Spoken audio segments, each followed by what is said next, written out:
Ndagusuhuje gira amahoro we dukomeje kubana kuri General Knowledge Entertainment, umuyoboro ukugezaho amakuru atandukanye agaruka cyane ku buzima, politike ndetse n'ikoranabuhanga. Uyu munsi rero reka tujye mu ikoranabuhanga.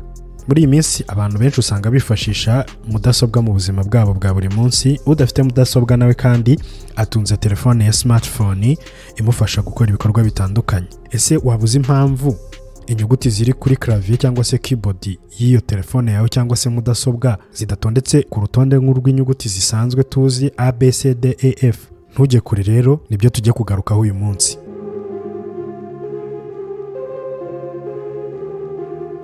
Benshi muri twe usanga dukoresha mudasobwa mu bikorwa bitandukanye dukora bya buri munsi. Akenshi tukayikoresha twandika ibintu bitandukanye. Ibi nawe ushobora kuba warabibonye, ariko turabizi ko kwandika kuri mudasobwa bitoroshye kandi bisaba akamenyero no kubuza aho ukanda.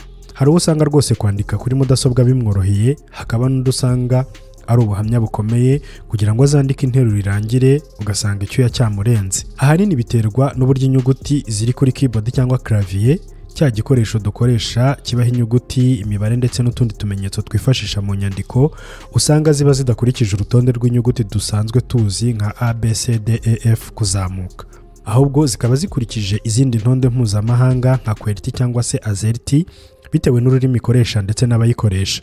Izi QWERTY ndetse na AZERTY ni inyuguti zibanza hejuru ku murongo wa mbere w'inyuguti.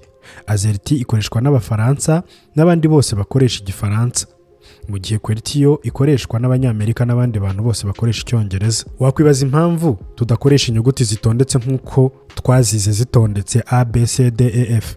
Reka dusubire inyuma mu myaka igera ku 150 ishize. Inyandiko zose z'icyo gihe zabaga zandikishijwe intoki. Akenshi byakorwaga hifashishijwe ikaramu yakozwaga muri wino buri nyuma yo kwandika amagambo abiri. Kwandika byari buhoro buhoro kandi byasabaga ubwitonzi ndetse n'ubushishozi, kuko iyo warebaga nabi iyo wino yanduzaga urupapuro cyane.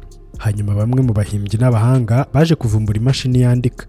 Ni imashini yari iremereye cyane ikoze mu byuma, ikaba yarakoraga nk'uko piano ikora muri iyi minsi. Sinzi niba warigeze ugira amahirwe yo kubona imbere muri piano. Burya iyo ukanzeho imiyoboro y'ubuhanga ikubita umugozi wa piano mu buryo bwihariye, bikaba ari byo bitanga ryajwi twumva. Iyo mashini yandika ya mbere nayo yakoraga mu buryo bwenda kumera gutyo.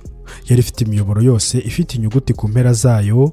Kugira ngo inyuguti ikubite ku rupapuro wagombaga gukanda urufunguzo rwayo cyane. Iyo wakandaga urufunguzo rwa A rwakubitaga kuri ya nyuguti ya A, bikagenda bigahonda ku rupapuro wabaga washyizeho akantu kameze nk'urupapuro nako kariho wino inyuma, nako gakubita rwa rupapuro, hanyuma ya nyuguti igahita ijya kuri rwa rupapuro, rukagenda rwigira ibumoso buhoro buhoro uko ugenda ukanda izindi nyuguti bitewe n'ijambo uri kwandika.